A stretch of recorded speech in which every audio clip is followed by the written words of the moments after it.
vamos às análises dos nossos comentaristas mais uma vez. Dora, começo com você. Nesse finalzinho desse trechinho que a gente mostrou, desse voto do relator, ele destacou sobre as Forças Armadas terem ocupado um papel central para confrontar o TSE, um papel que foi desenhado pelo ex-presidente Jair Bolsonaro.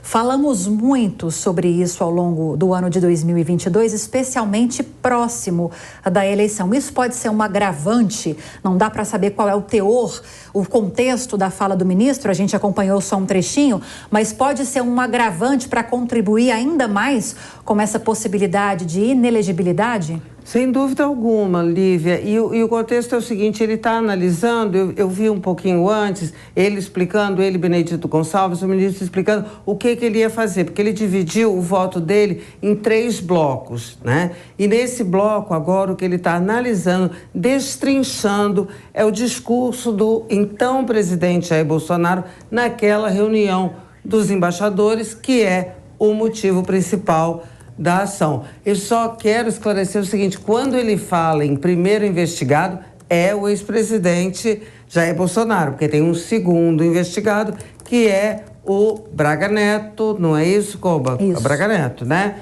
É o vice-presidente. Não, o vice-presidente é o Hamilton Mourão. Não, ele era ministro. Ministro, bom, enfim... Porque ele concorreu junto com o Bolsonaro, ele fez a chapa durante as eleições. Ele seria vice, isso. Exatamente isso. Então, agora ele está... O contexto, Lívia, é exatamente esse discurso. E quando ele analisa, aí sim, você perguntava antes, já dá para a gente entender, saber para que lado, mais ou menos, ele está indo? Naquela altura, talvez não desse, a não ser pelas manifestações anteriores. Mas, já pelo voto, nesses trechos que a gente ouviu, já dá para ver que ele está caminhando no sentido de tornar o ex-presidente inelegível.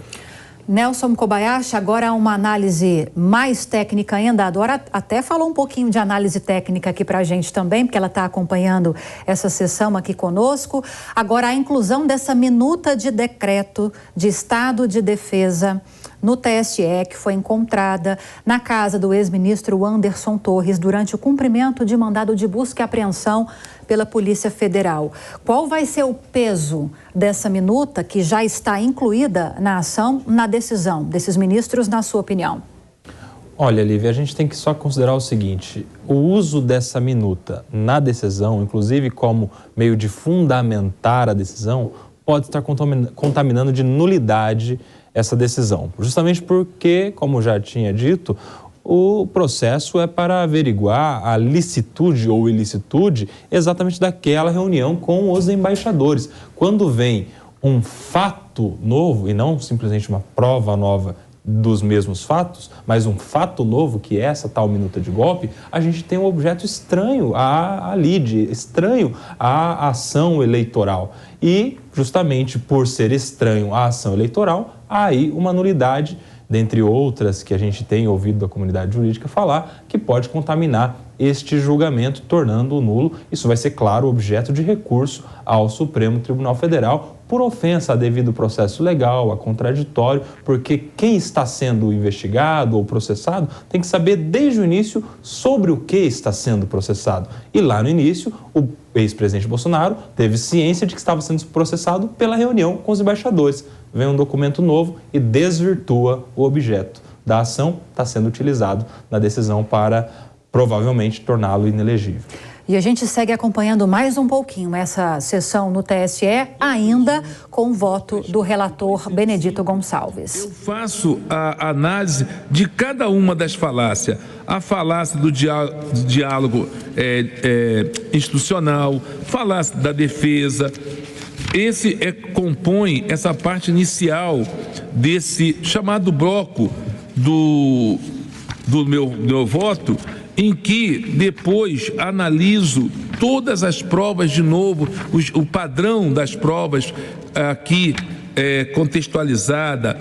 Depois chego a falar, faço um histórico de como se procede os golpes de Estado na história, fazendo uma incursão no tempo, no século XVIII, no século XX, e com as falas feitas nesses discursos, não só que eles são coordenados das lives de 21 e 22, existe um flerte perigoso com o golpismo. E aí eu faço uma outra análise da minuta do que foi encontrada na apreensão, na diligência do Anderson Torres.